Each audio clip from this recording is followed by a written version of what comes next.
Welcome back, YCN Sports Talk. Jeremy Stout, Dustin Ribellini, and our final segment, Dustin, getting to some local stuff. Dartmouth men's basketball opening the Ivy League season, a tough loss at home against Harvard. They always open up the Harvard, and that's always a tough place. It's a tough way to start. But then you get to measure yourself against one of the best teams in the Ivy program.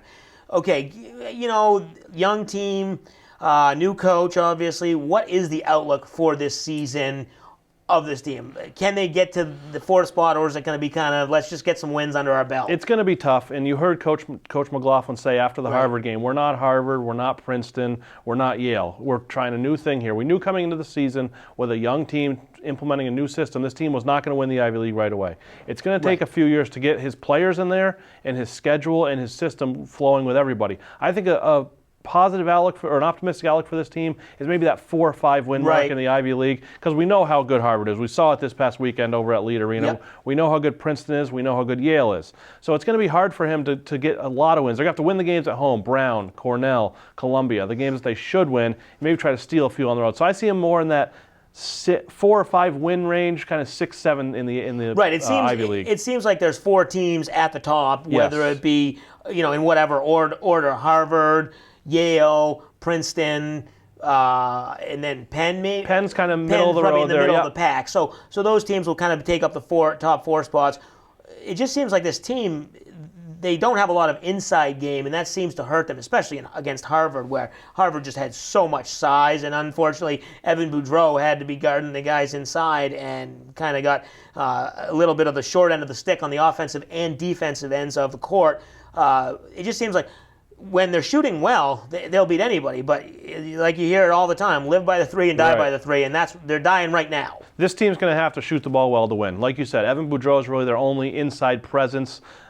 He's good for a double-double every game. He's proven that he's that 12 points, 10 boards kind of guy. The problem is they really don't have another guy to go to. Like we saw against Harvard, Harvard has a lot of size, and it was really hard for Dartmouth to hang on the board. So for this team to be successful, Miles Wright, Jillian Smith, Brendan Barry, they're going to have to shoot well from 3. And like you said, they've had struggles. It's still early in the season. We're one Ivy League game in, so we can't really judge this team fully, because as we've talked about, the Ivy League season is really what matters. The first 13 non-conference games, sure, they didn't play great, but that's not a big deal. We're focused on the Ivy League season. To win Ivy League games on the road, you're going to shoot the ball better than they are right now. And when they do drive to the hoop, if they can get fouled, that's always a good thing, because they shoot well from the line. Very well from the free throw line. I think that might have been one of the only things they did better than Harvard on Saturday. But unfortunately, as we said, for them, they have 2 weeks off, I believe, and then they go to Harvard to continue their schedule. So we'll keep you posted each week with how Dartmouth is doing. Hopefully they can steal a couple here in the early going of the Ivy League season.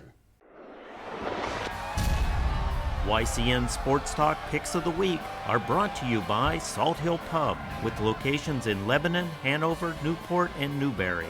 Whether you're in the mood for a quick lunch, a great steak, their signature fish and chips, a fresh salad, or the best burger in town, Salt Hill Pub has you covered. And yes, everything on their lunch and dinner menu is available for takeout.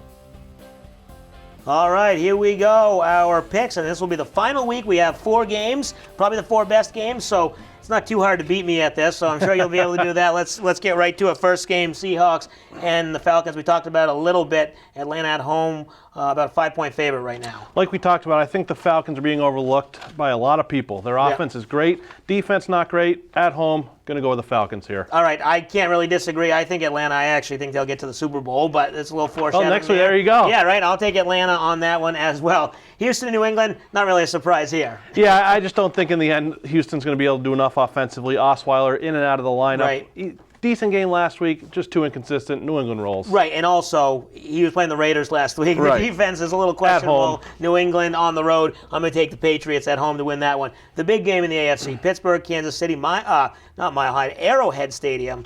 I think it's still called that. I don't even know. Yeah. Tough place to play. Tough place to play. Kansas City always comes to play, but like I said earlier in the show, Pittsburgh first time with all 3, Ben Brown and Bell, healthy. I think the Steelers on the road get it done. All right, I'm going to go the other way. I'm going to take Kansas City at home. I just think it might be this time that Alex Smith and Andy Reid shine with the bye and get to the conference trend championship. here on your picks, yeah, Jeremy. I know, right? I'm not going out on a limb too much here. So Green Bay, Dallas, probably the best game of the weekend. They save it for 4:30 on Sunday. The game last week at 4:30, Giants and Packers, didn't end up as great, but this one might be a high-scoring one. Going to be a lot of points here. I just think in the end, Aaron Rodgers playing too well right now. 35 points a game over the last 5. I think his stats are 22 touchdowns, 0 interceptions over the last 7. I think he gets it done on the road, and Dallas fans go home sad I know, again. right? And that's the big thing. That's the question mark. Is Dak Prescott going to be able to show up as the rookie? Ezekiel Elliott. They have the weapons. They have the talent. But can they do it? I'm going to go with yes. I think they can do it. I'm going to go straight down the list. All home teams. We'll see what happens. All right. All right, so don't forget, YCN Sports Talk premieres every Wednesday at 7:30 p.m. following us tonight at 8. And then at 11 o'clock is the YCN High School Game of the Week, Lebanon Raiders and the Merrimack Valley Pride. Thanks for watching YCN Sports Talk.